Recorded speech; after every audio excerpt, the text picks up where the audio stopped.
සතිය හරියට නොතිබුණොත් ඔළුව වදින්නම තමයි තියෙන්නේ. කල්පනාව තිබුණොත් විතරයි ඔළුව වදින්නේ නැතුව එළියට එන්න පුළුවන්. දැන් මෙතන තියෙන ගඩොල්නේ. ඔව්. අපිට ඊට වඩා දෙයක් හම්බෙලා නේද? ප්‍රසිද්ධ වැඩ දෙපාර්තමේන්තුව. ඒකෙම තමයි පෙරාදෙණිය විශ්වවිද්‍යාලය හැදුවේ. ජෝන් කොතලාවල හිටියේ. ඒකට එයා දන්නවනේ අමාත්‍යාංශ නම දැක්කහම කරන්න තියෙන්නේ මොකක්ද? දැන් අමාත්‍යාංශ නම දැක්කහම තේරෙන්නේ නැහැ නේද? විෂයපතේ මොකක්ද කියන්නේ? සත්විති පත්තරේ නැති විස්තරේ.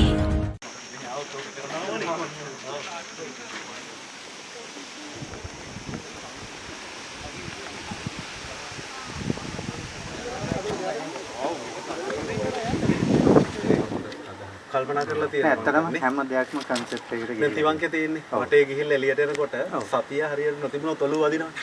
ඔළුව වදින්නම තමයි තියෙන්නේ. එතන මොකද හේතුවක් කල්පනාව තිබුණොත් විතරයි ඔළුව වදින්නේ නැතුව එළියට එන්න පුළුවන් ඉන්නේ. මිනිස්සුන්ට වඩා අඩු වෙන්නේ හදලා තියෙන්නේ.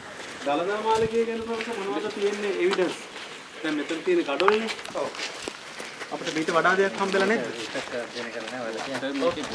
ගොඩක් සාධක සංරක්ෂණය කරන වෙලාව වෙනකොට මේක උඩ තිබිලා නැහැ. සෝපාන වුණත් නැවත කොට මේ සංරක්ෂණයක් නැති දැන් තමයි. ප්‍රසිද්ධ වැඩ දෙපාර්තමේන්තුව. ඒකෙම තමයි පෙරාදෙණිය විශ්වවිද්‍යාලය හැදුවේ. ජෝන් කොතලාවල හිටියේ. ඇමතිව. ඒකට එයා දන්නවනේ අමාත්‍යාංශ නම දැක්කහම කරන්න තියෙන්නේ මොකක්ද කියලා. ප්‍රසිද්ධ වැඩ දෙපාර්තමේන්තුව. දැන් අමාත්‍යාංශලා නම දැක්කහම තේරෙන්නේ නැහැ නේද? විෂයපතේ මොකක්ද කියන්නේ? දැන් ශ්‍රී ලංකාවේ ඔබ දන්නවා ඓතිහාසික උරුමය සංරක්ෂණය කරගෙන ආව කාලයක් තිස්සේ පසුගිය බලය හොබවපු රජයන්. නමුත් ඒ සංරක්ෂණය සහ සංවර්ධන කටයුතු අතර සමහර තැන්වල අපි ගැටුම්කාරී සම්බන්ධයන් දකිනවා. සමහර තැන්වල මැසිවිලි චෝදනා දකිනවා. මේ ගම්වැසියන් එක්ක පවා කරන සංවාදය අතිශය වැදගත් වෙනවා. මොකද මේ පළාත අපි සංචාරක කර්මාන්තය සහ පුරාවිද්‍යා නියමයන්ට අනුව මේවා දියුණු කරනකොට අපි අමතක කරන්න හොඳ නැහැ අපි මේ යාපහුව ප්‍රදේශයේ මේ ගම්වාසීන් එක්ක මේ ගොදුරු ගම පෝෂිත ගමත් එක්ක තමයි ඉන්නේ.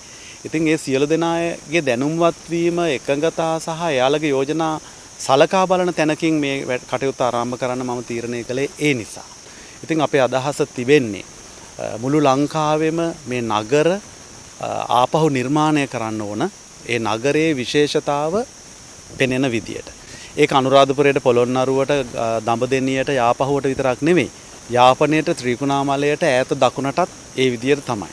බලංගොඩ නගරයට ඇතුළු වෙන කෙනා බලංගොඩ මානවයා ගැන හැඟීමක් ඇතිව ඇතුළු වෙනවා නම් ඒක ප්‍රෞಢත්වයට වගේම ප්‍රඥාවටත් කරන ගෞරවයක්. ඒ වගේම අපි බලාපොරොත්තු වෙනවා විශ්වවිද්‍යාල බුද්ධිමතුන්ට සහ පශ්චාත් උපාධි පර්යේෂක පර්යේෂිකාවන්ට දේශීය විදේශීය දෙගොල්ලන්ටම ආරාධනා කරන්න අපි හදන සමස්ත සැලැස්මේ කොටසකට දායක වෙන්න. ඉතින් ඒ දැනුම එකතු කරගෙන අපේ සමස්ත සැලැස්ම පෝෂණය කරගන්න බලාපොරොත්තු වෙන්නේ.